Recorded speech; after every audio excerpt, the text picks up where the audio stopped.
Welcome to the Sideline Live podcast. Subscribe for more episodes and follow our social media at the Sideline Live. We'd love to hear from you. On episode 13, I spoke to Irish Basketball International and Mayo senior footballer Dayna Finn. We had a brilliant chat about her career, balancing two high-level sports and much, much more. I really hope you enjoy the episode.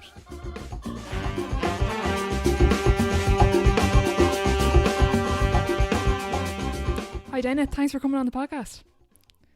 Hi, Orla, how's things? All good, thanks a million. So we're going to get straight to it because we've so much to get through. So many questions over on Instagram. But we're going to kind of talk about growing up and stuff.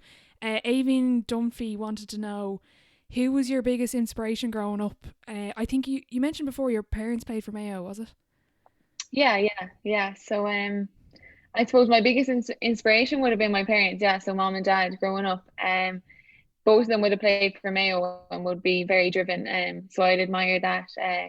And they've always, I suppose, they're the reason I've got to where I am today. Like, they're a big support. So yeah, they would have been the main two people growing up. And then there's other people who I would have admired and looked up to, and people I would have like in the club who I'd be like, geez, they're good, I want to be like them, you know. So yeah, my mom and dad would have been my biggest inspiration, I suppose, and still are.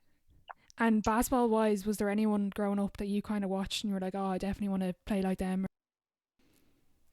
I suppose we started off in Kelchamaw, so that's where I'm from, Mayo, and there was no one. I kind of hadn't, like, when I was younger, I didn't really admire someone. But I guess then when I moved to a club in Mary, and Michelle Fahey would have been a big one. I would have been like, geez, she's very good, like, and just little things. She would have trained with us and played with us for a year and stuff. So I would have been taking little things from her game and implement them into mine, whether it be so yeah.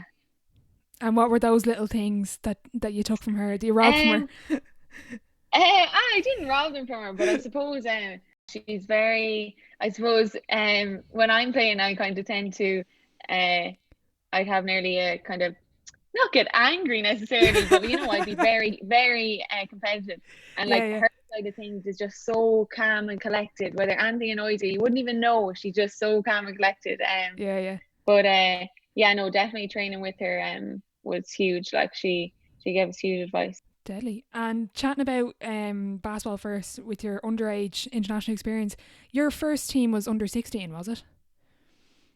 Yeah, my first team was under 16. Yeah, so and what was that experience like? Because I know, did you play 2 years of under 16 or just one?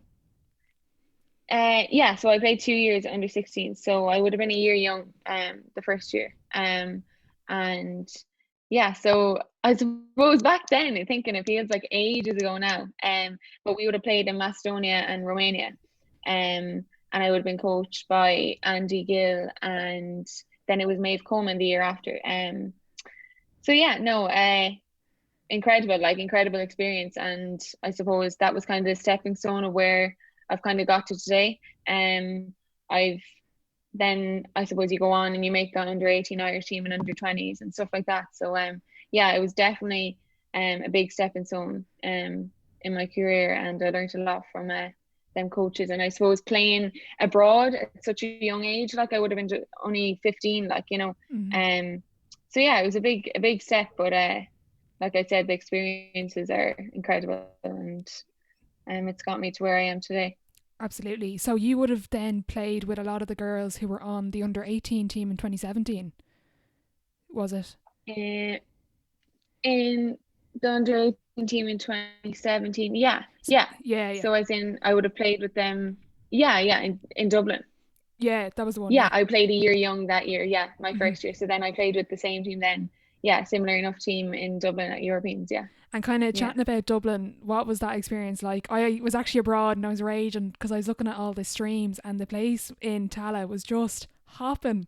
Yeah, I'd say to date that was one of the biggest highlights of my career. Like I actually can't even explain how, just to being at home and the support, and then I suppose getting silver and stuff, and that, like, it was just incredible. Yeah, it was one of the best experience of my life today. I remember beating Israel and going around the court thanking the crowd, and I actually had happy tears in my eyes. I don't think I've ever cried with happiness ever, like, and I was like, yeah, overdoing, but yeah, it was a amazing experience. And you played with Maggie Byrne. Is it Maggie that was in? She played club with Yeah. you as well.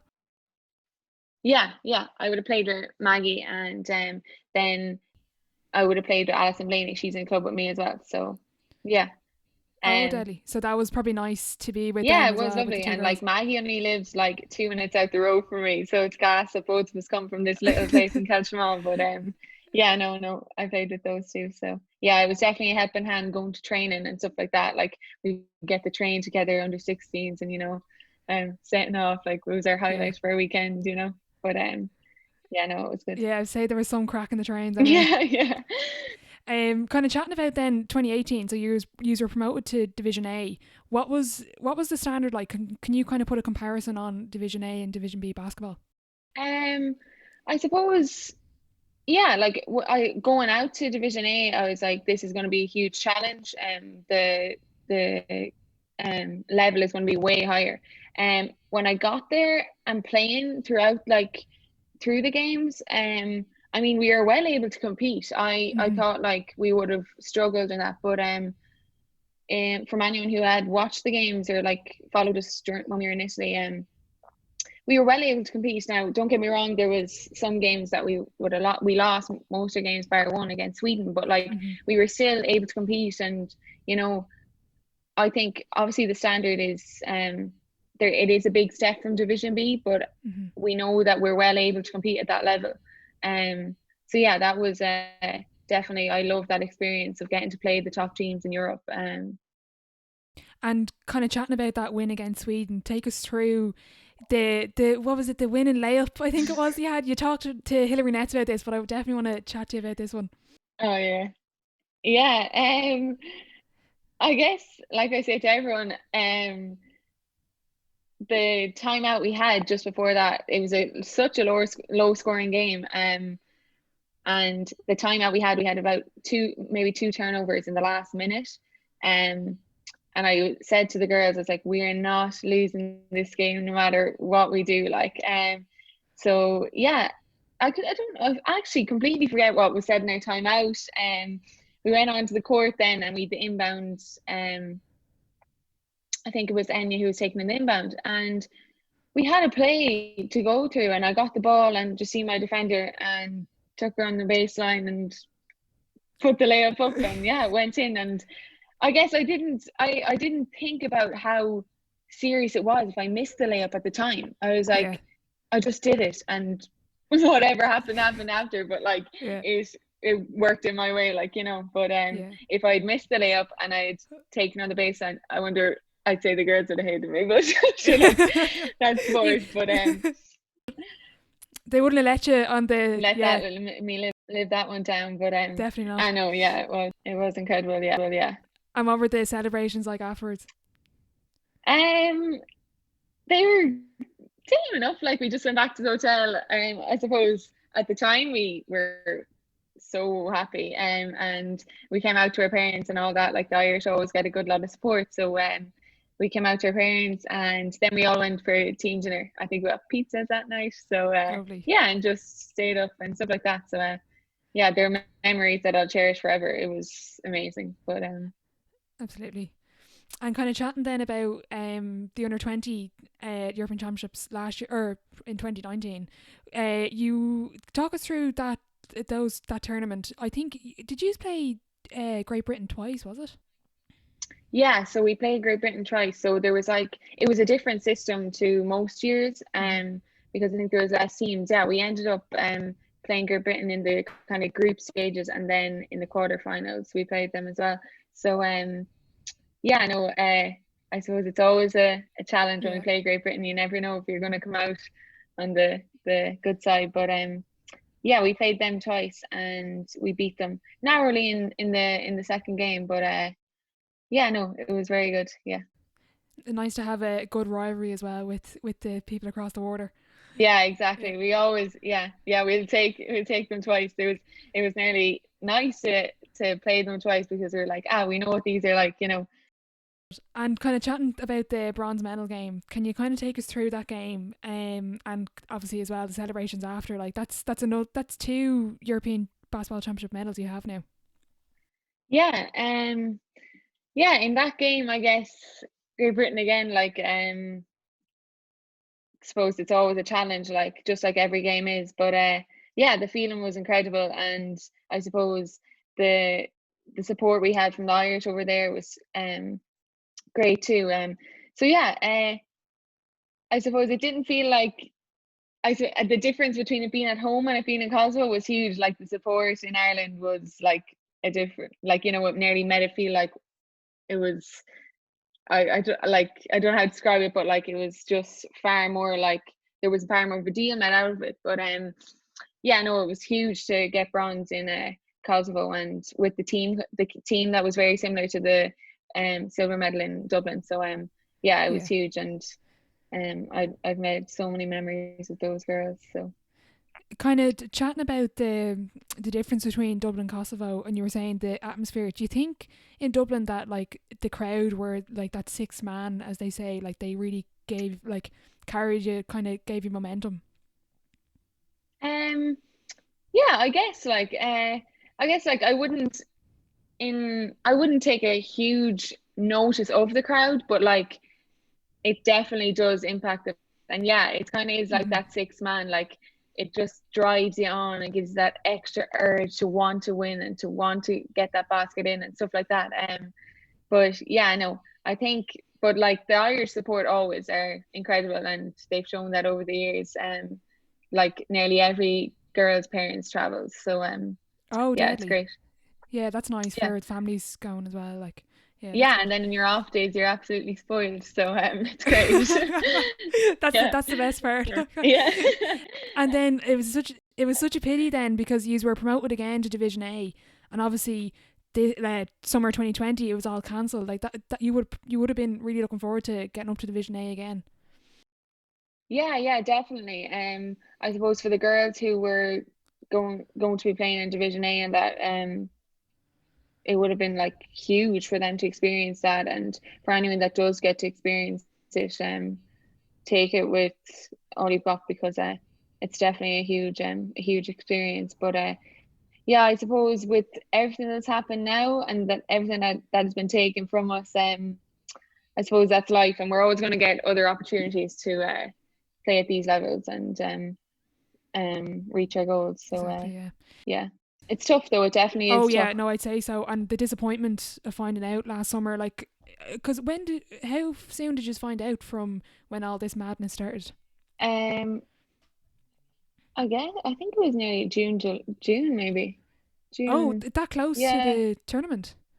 I think I'm actually not sure when it was. Geez, with all these months, I'm nearly mixed up between where I like but maybe yeah, maybe April, or yeah, I'm actually not sure when it came out, but yeah, I remember being like, oh, and then like the next step then was like, hopefully we'll have Super League will go ahead and club will come back and Mayo and stuff like that. But Yeah.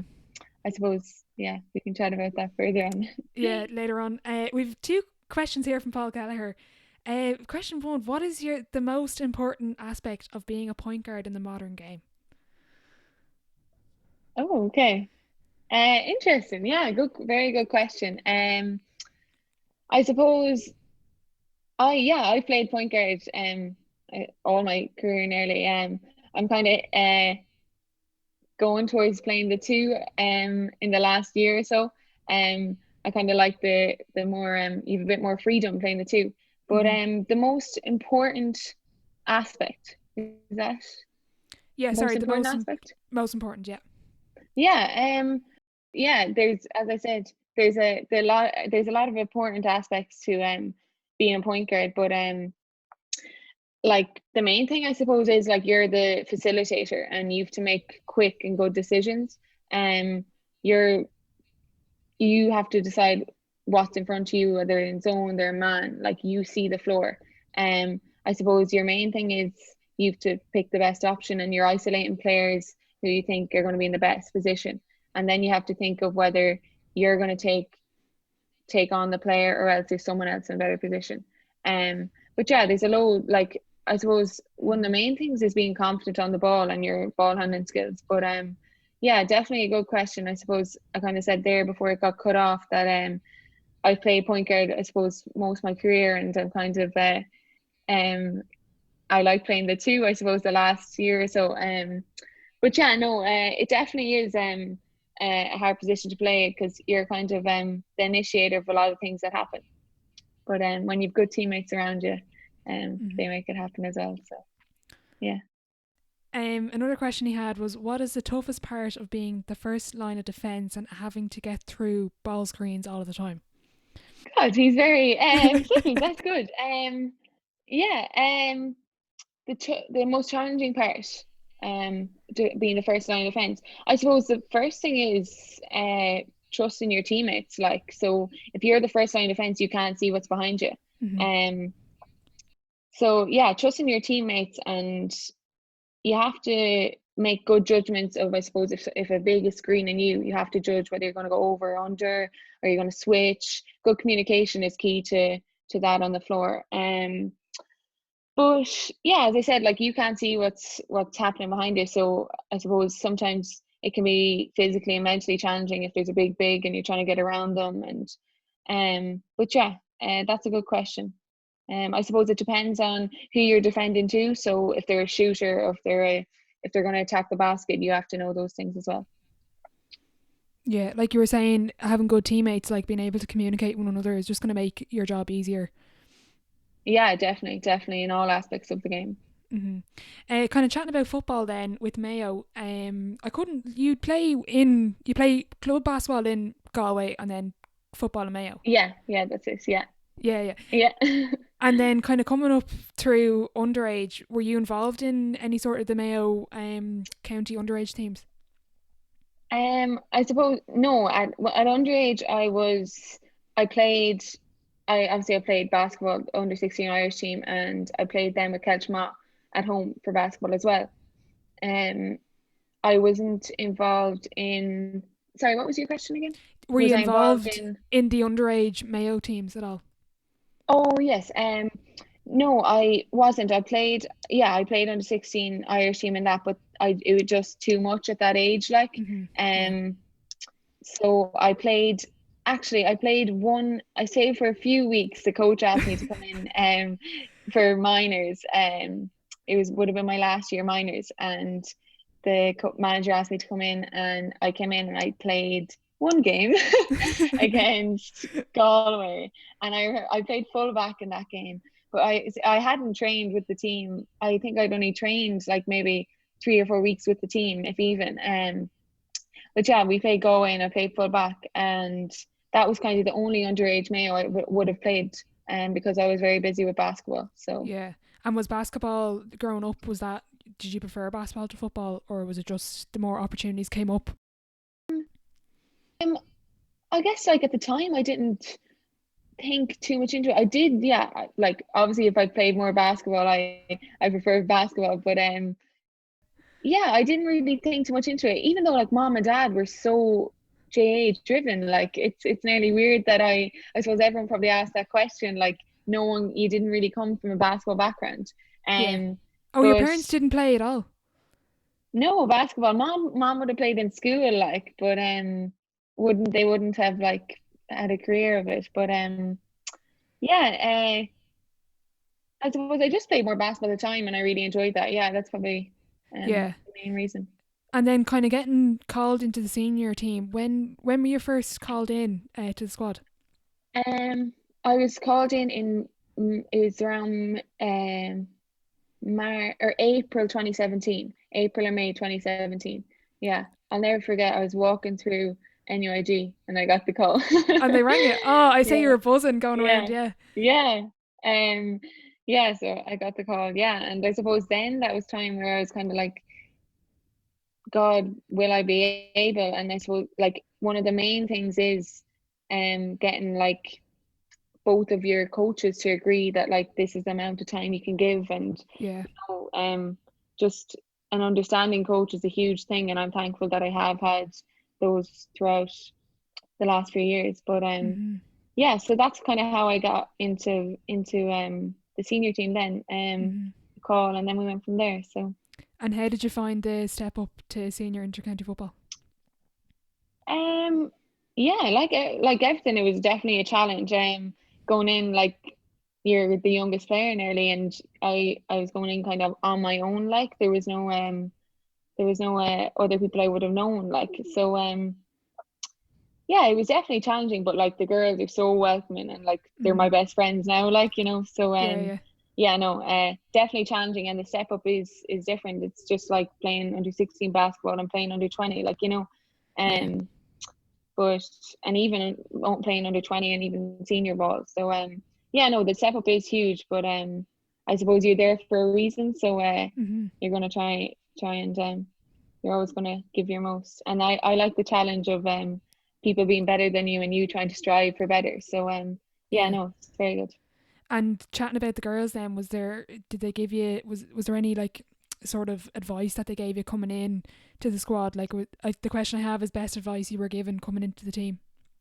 Yeah, I guess advice, kind of, they were like, just be yourself, and they were like, it's going to be tough, like there's Mm-hmm. nights where you're going to not want to be here, and but it's all going to be worth it. And I suppose that's the main thing, like you're working hard for an end goal, which is success. So yeah, and they were like, just be yourself, work hard, and don't be afraid to use your voice either, Mm-hmm. and talk to us. So yeah, no, obviously I was a bit shy going in, but now things are different. You go Yeah, in and you're as happy as Larry, chatting yeah. away. But yeah, no, definitely was a huge step, and I've enjoyed every bit of it. I just kind of, I suppose, I wish I wasn't kind of coming and going. That's what I Oh, kind of call okay. myself. I'm kind of coming and going because I'm playing basketball and football. And but it's like, as I say to most people, it's kind of worked in my favor. Like the last while. But like now it's so different with Corona and all that. So yeah, Yeah. no, the girls were so helpful and so welcoming when I started playing. And kind of chatting about getting that balance, you were saying you're coming in and out. There was a couple of questions from people wondering how do you actually balance the two, and you were saying there it's key to have the managers are really good at communicating with you and with each other. Yeah, yeah. So I definitely like having managers, like with my Mayo coach and my Irish coach at the time. I suppose basketball would have been and is my first sport. Mm-hmm. So when Peter Lee is my manager for Mayo football, so when I went to Peter, I was kind of like, this is my situation. I don't know how that works with you, and you just kind of have to voice where you're at and how you're feeling, and they understand too, and like they don't want to overwork you either, like. But then there's Mm-hmm. the other side where like you need to know when you've done enough. Like, I remember there was times where I'd train on a Friday night for basketball, and then I'd have a game, Super League game on Saturday, and I'd be going to a Mayo game on Sunday morning. And like that could be anywhere. One time it was Donegal, and I remember coming home that evening, and I had to go back to college and go. And I remember just being so tired and run down that I was like, Mom, I can't go back to Galway tonight. Like, I was just like, I want my own bed. But they're all challenges, and you're gonna overcome them. But yeah, definitely, like, time management is a huge thing as well, with balancing the both sports, and just looking after your body and recovery. I guess from under 16s to now, I've learned loads, and with regards to recovery and time management, and just kind of planning your week and getting your sessions in, and your nutrition and enough sleep Mm-hmm. is huge to performance. So And chatting about that recovery, what would you do like after game? Are you a fan of the owl ice baths? Um, I'm not, like, I actually don't mind ice baths. I really like getting to the sea. I suppose it's kind of Okay. similar to an ice bath. But after big games now, playing at European level, it will be ice bath after every game. I Mm-hmm. suppose it's nearly mind over matter getting into that. Yeah. It's like it's cold, but yeah, no, and then I suppose sleep is huge. Like I love my sleep. The girls would kind of call me a granny going to bed at 10.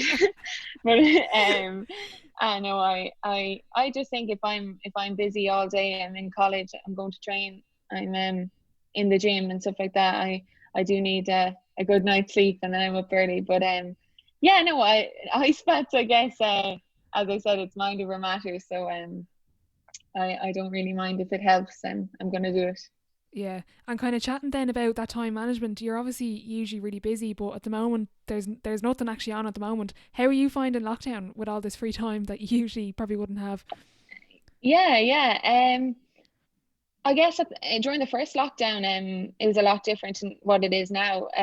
The weather was so good during the first Yeah, lockdown. I guess that's not the only difference, but the weather was so good. I didn't have college work to do, and I suppose all of this was kind of up in the air. Like it's not like it kind of is now. It's still serious, but it was serious, but it's much serious now. But yeah, I suppose I'm lucky that like we kind of have a gym at home, and Hazel would train with me, and we for Mayo we had watches during lockdown, still do, like during lockdown, and we'd runs that would come up every day, and we gym programs and stuff like that. So that is that all helped, and I would happily do that all day over college work. But yeah, yeah. now it's kind of now it's, I suppose, just about managing your time. So yeah, kind of getting up, getting your college work done, making sure you're fitting in time to work out and go to the gym, or well, not go to the gym, go into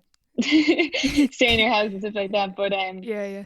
yeah, it's not too bad, I suppose, for someone who would never really struggle, like is always outgoing, and that it has been very challenging, like Yeah. just not being able to get that break either, like to go and meet the girls, or like and not being in a college environment is definitely hard. But I suppose everyone is in the same boat, so you can only do with what you have right now. And yeah, and then the big blow of not like having a league this year. I suppose I was lucky to play with Mayo this year, and that came back, or well, last year I guess, and that came back. So that was definitely really good. It kept the spirits up for a few weeks. You were meeting up with the girls, and you were training and back into the environment of things. But yeah, no, it definitely has been challenging. But as I said, everyone is in the same boat. So all we have to do is do what we can with what we have. So Exactly. Someone on Instagram was wanting to know as well. How do you keep motivation up during lockdown to keep working out and training? You mentioned there your sister. That's probably nice to have a partner to do a few things with. yeah, definitely. I suppose like anyone, like there's days I wake up and I'm like, oh my God, I don't want to sit at my desk. I don't want to work out. But I suppose now is a time where no one's looking at you. This is when you're going to make the most progress. You're for someone who like where is always in a team sport, you're going to be able to develop skills by yourself and work on little individual things. Keeping motivated is just knowing that at some stage games are going to come back and you're going to be competing at a high level again, and just wanting to get better, I guess. Staying motivated. Hazel, my sister, as you said, is here, and yeah, we would work out together and gym together and stuff like that. We're very close, so that's definitely a big help. And then mom and dad, as I said, are good motivators. So and then Killian, my sister, or my brother as well, he does be doing the same, but I suppose he's not a girl. He does be lifting heavier weights, and so Yeah, yeah. And who's winning 1-on-1? You or Hazel? oh God. um um I guess me, yeah, but like Hazel is still she like everything, she puts it up to me. She's a warrior, so yeah, no, she is Yeah, yeah. she is. But we're both learning from each other, like everything. So Yeah, that's good. And I'm just interested to hear then about your training. How do you like? Would you? How do you kind of balance practicing the two different sports? Like skills wise, would you do football and yeah, basketball together? I know the running is slightly different because in basketball it's all about like sprint, sprint, sprint, but football is the longer distance yeah, kind of style. yeah. So I suppose before, say in the first lockdown, it would have been primarily football based because we were training, and it was championship was coming back, so we had those runs to do, and there was no necessary like court to practice on and that. But the I suppose with basketball, like it's I lost my I lost my train of thought there. You're grand. Do you want me to say the question again? I lost my train of thought. Oh yeah. So would it be different field? But yeah. So basically, yeah, it would have been primarily football. So I would have been training, outrunning, kind of, I suppose, long distance endurance wise. And then training skills wise at basketball and football. If I'm outside, there's always a basketball or a football there. So I suppose one thing I would advise to the younger generation practicing now is practice with both feet and both hands. Now is such a prime time, and I wish I did it. But yeah, no, like I suppose balancing both sports, like while I'm at home, it's fine. Like it is grand. I suppose, as I said, there's a football or basketball outside, so I'm going to pick that up and practice free solo, stuff like that, kicking my weak foot. There's not so much you can do now with being in your back garden, but luckily I've loads of space and stuff like that, but and a hoop and that. So yeah, no, it is it's not too bad.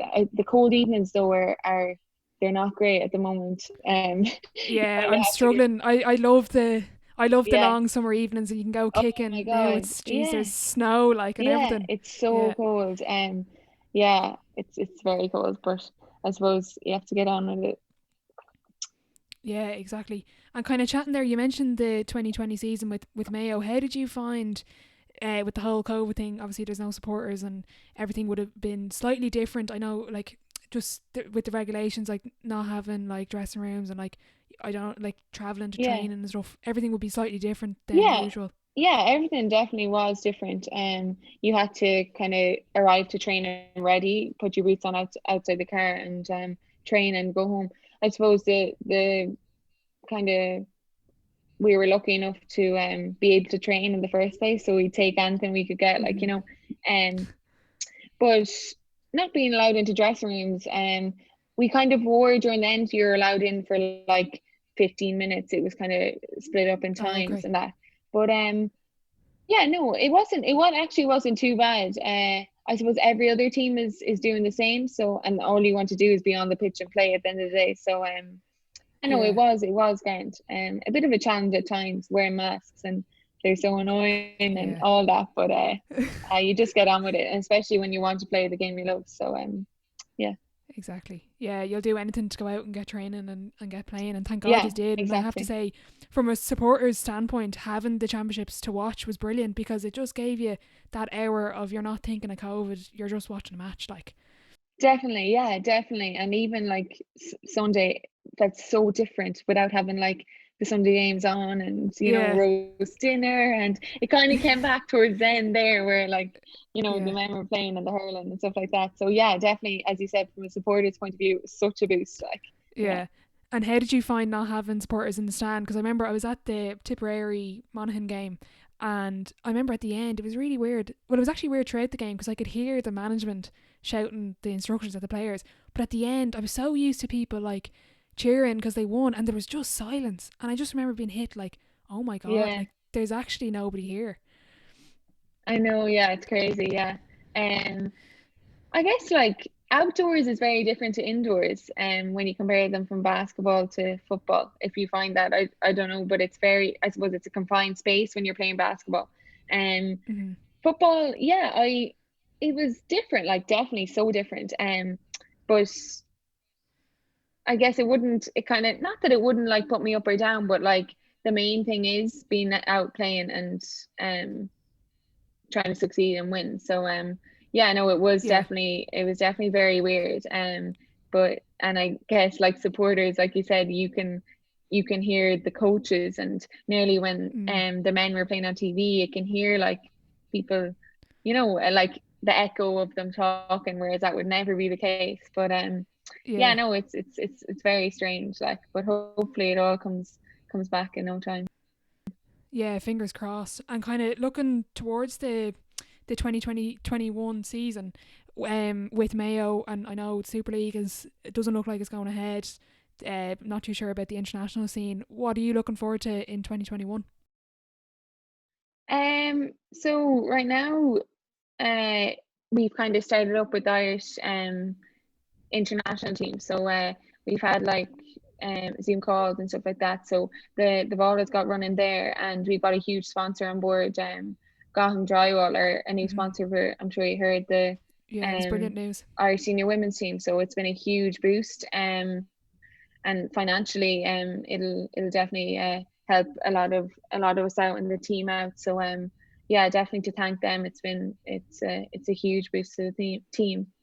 Um, but yeah, so that will be in June. That's we're on trial at the moment, so that will be a goal of mine would be to make that team, and the European or the small countries are then in June. So football then wise is the league is going to be played off a shorter time. So Mm-hmm. that we were due to come back on the 15th of January, but with COVID and all, it's been stopped. So I guess everything's uncertain at the moment.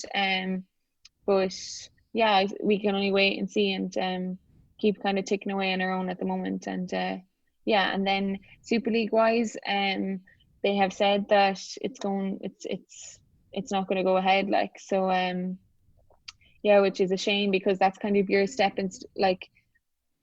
like your stepping stone towards Europeans. It kind of sets you up very nicely. You've been playing club ball all Mm-hmm. season, and you're nearly in rhythm. But not to worry. Like hopefully, international ball does come back, and we can play that. But yeah, they'd be the main three things. Whether I can fit them all in now is another thing. But Yeah, I was going to say you've a very busy summer. yeah, but I know, yeah. So we'll see. I've kind of just take kind of every day as it comes, and I suppose that's all you can do right now with uncertainty. Normally, I would have a plan in place, kind of where I want to be at this certain time. But I suppose my main goal for the summer is to make the Irish senior women's team, and then compete with Mayo. So Yeah. yeah. Brilliant, yeah. And then just chatting about GRG Sports. What is GRG? Now I know what it is, but can you explain to the listeners what is GRG Yeah, Sports? so Game Ready Gear is GRG Sports, and it's a brand of clothing, sports clothing. So yeah, they've three Mayo men, Tom Parsons, I'm sure a lot of people, Shirose Akram and Keen Hanley, are the main three men involved. So yeah, it's a sporting brand, and it's definitely I was kind of asked to come in and I suppose be an ambassador and promote the brand throughout. So yeah, it's I suppose if you've seen their gear and that it's definitely it's lovely gear, so comfy and everything. But yeah, they're definitely on the rise, and they've provided to so many sports teams over the country. So yeah, I would recommend anyone to check them out. And yeah, if you're in any sports team or any even young sports team or in schools teams, they'll happily facilitate you. So yeah. And it's probably nice to be involved with the three lads from Mayo. It's in like it's homegrown. It's a brand from Mayo. Yeah, definitely. Yeah, definitely. It's so good for the lads and for Mayo. There's a lot of different brands, I guess, like gloves and all that are people are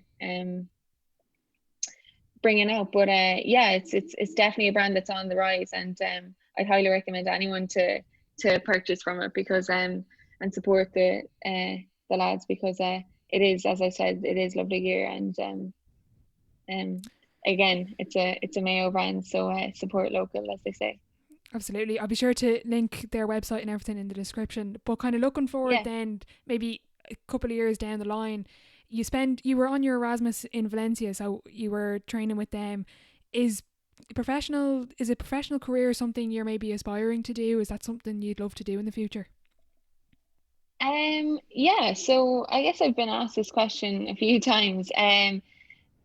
Right now I'm in final year college, so I have to get this year over with me first, and then I probably will look to do a master's. I'm only 20 yet, so a professional career definitely down the line. Yeah, whether it's in basketball or football, I actually don't know. Yeah, I really like the idea of the AFL and yeah, the whole professionalism of that. But then again, I do love the playing professional basketball as well. So yeah, it's definitely a goal of mine, and definitely on the books. But right now, I guess it's kind of get this year over with me, and then reevaluating where I am. But yeah, hmm it's definitely a goal of mine to go play abroad in some way, shape, or form, and as it's long as probably I'm nice. healthy. Oh, sorry. Yeah, exactly. You know, Keeping injury free.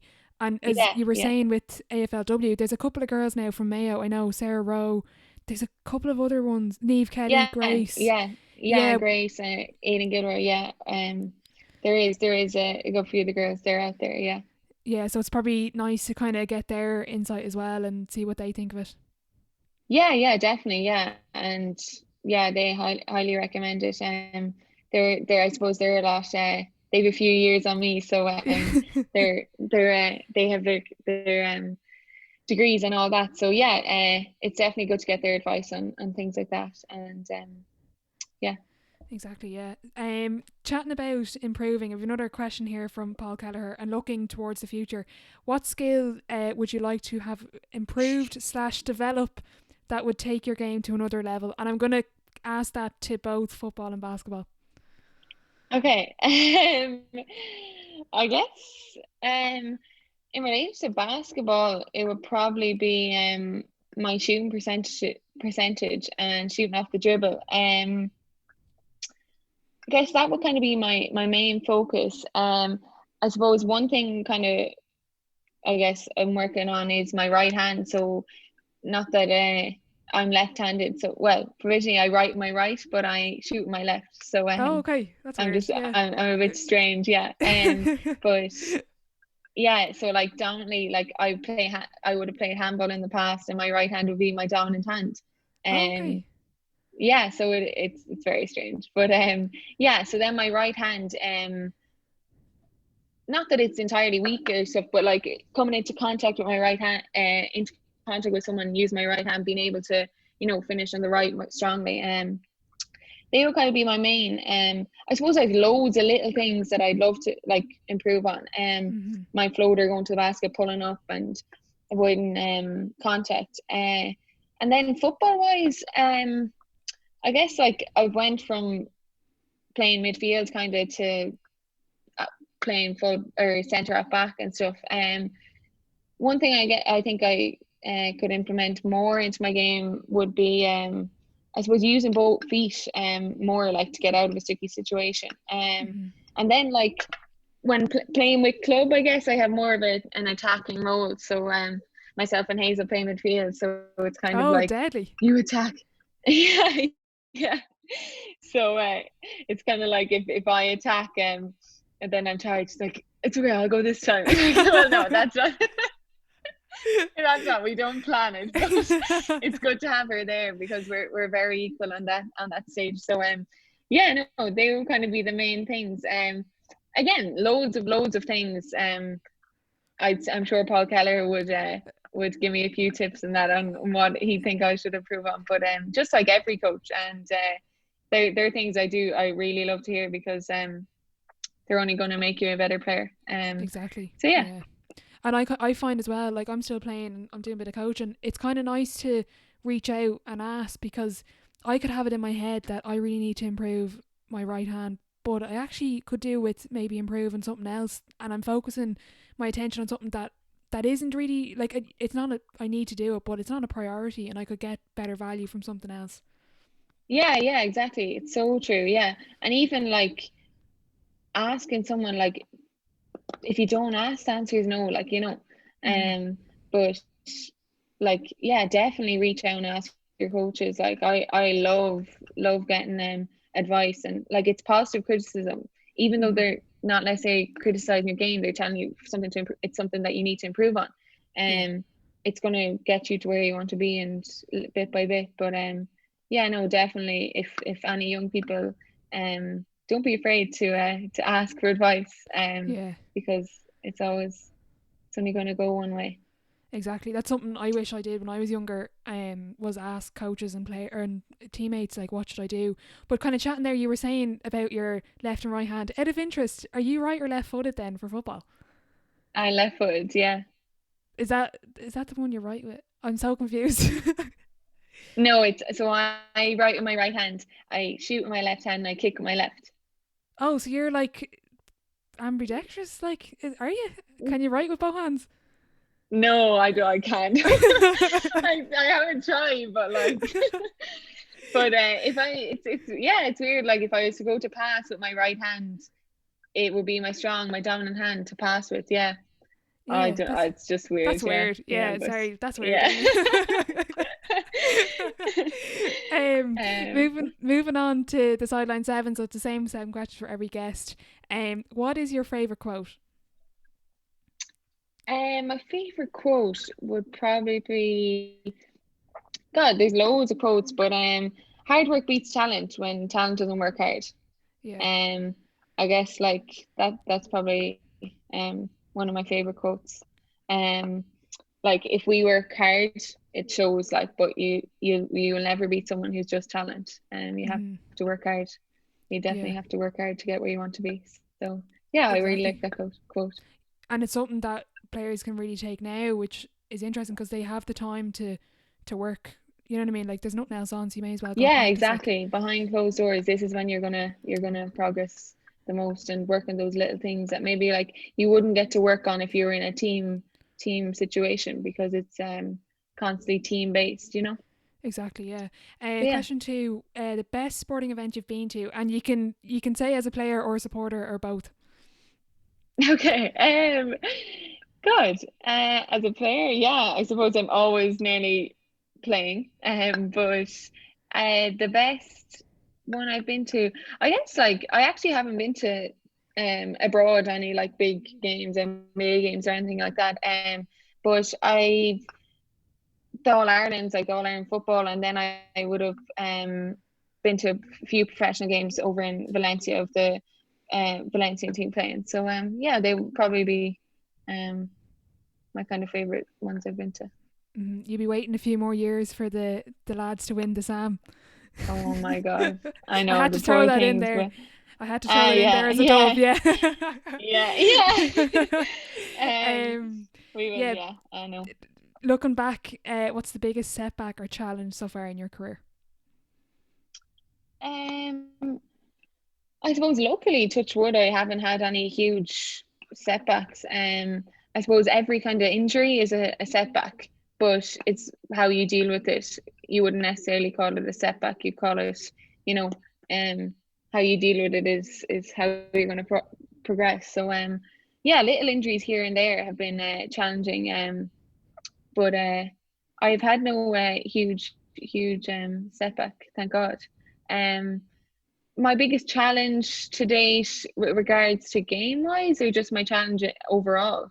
I'd be interested to hear game wise as well. Um, yeah, I suppose my biggest challenge, that's a tough question. Maybe like I suppose making a team is very challenging. Like, you know, you're up against the best. I suppose making that starting team with regards to football is always nerve-wracking, and you're never fully sure because you're playing with the people who are as good as you or even better Hmm. than you. Um, I my biggest challenge, I suppose, every game to me is a challenge. You know, I'd be very competitive, so I take every game, whether you kind of know you're going to win it or you don't. Um, it's always going to be a challenge. So yeah, I guess I couldn't really answer that. I'm going to think about that kind of after Yeah, this. But I put you on the spot with yeah, that I one. know. Yeah. Yeah, Chat. You mentioned it there. Actually, I meant to ask about kind of going from midfield to half back. How have you found that transition to the defensive side? yeah.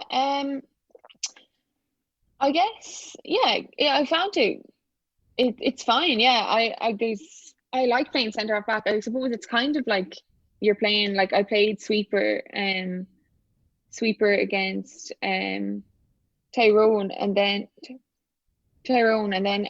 against Armagh, then I was man marking um oh, if her name won't come to me. I was man marking one of Armagh's players. I can't think of her name right now.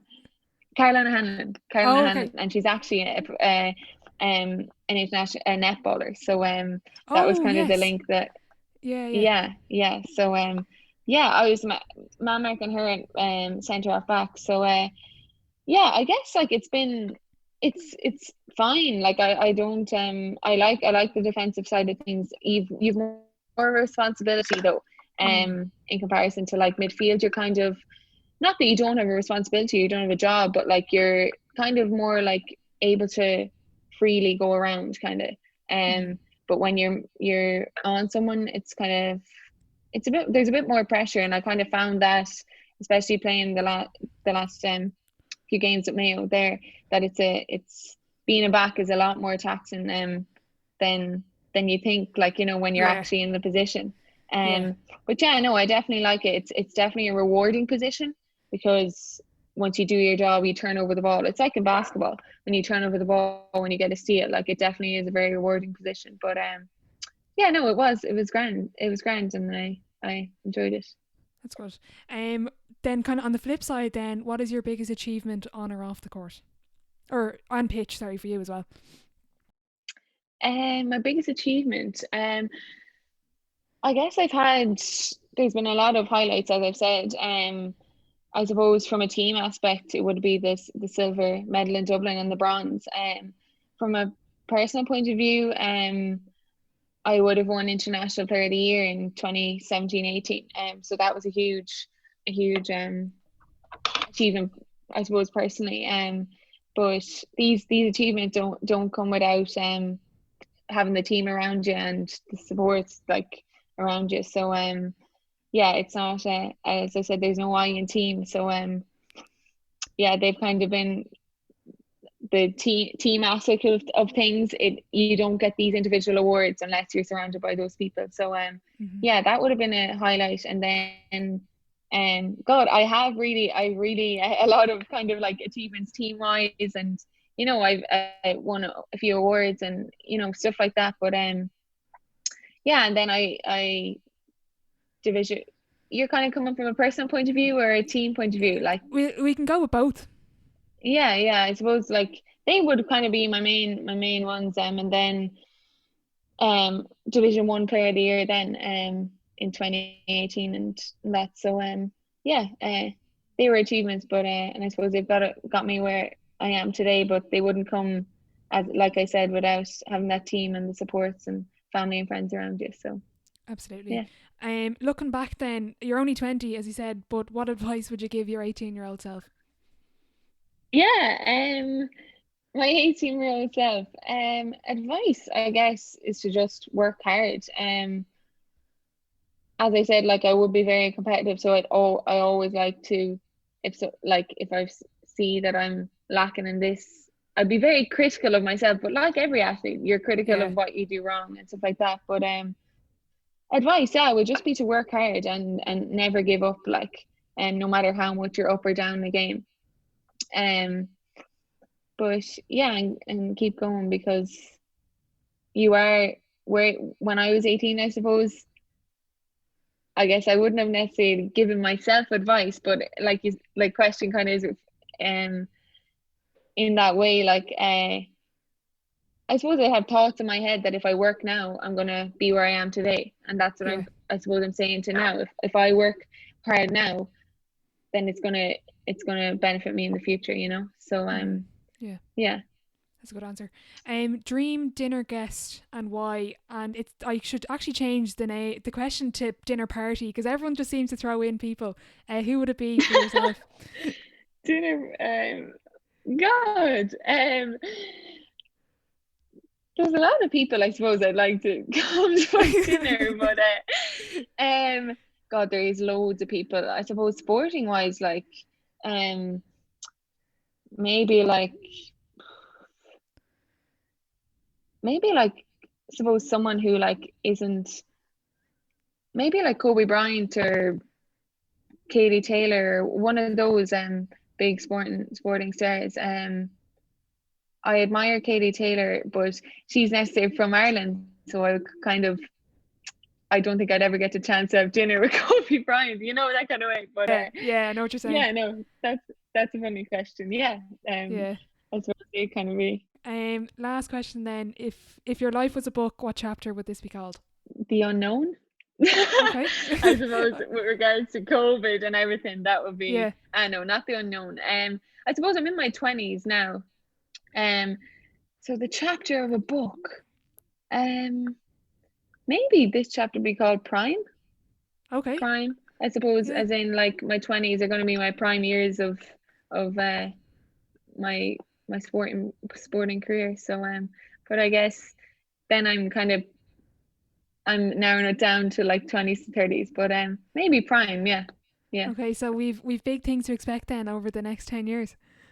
Well, I don't know. I suppose I could have, if I was answering this when I was 16, I could have said, well, these are my prime years, but Yeah. because you're always developing. So I don't know. I kind of just said unknown because right now everything is so uncertain and unknown. But Yeah, exactly. yeah.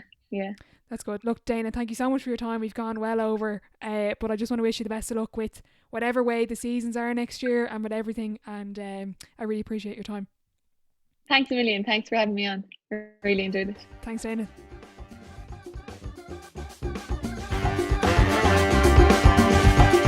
A massive thank you to Dayna for coming on today. I certainly enjoyed that episode and I hope you did as well. I'm looking forward to following her continued success both on the basketball court and football pitch, and I just want to wish her the best of luck. If you are listening on Apple Podcasts, be sure to leave a rating and a review. And if you're interested in starting up your very own podcast, be sure to get in touch with the Primal Productions team over on Instagram at Primal Pro.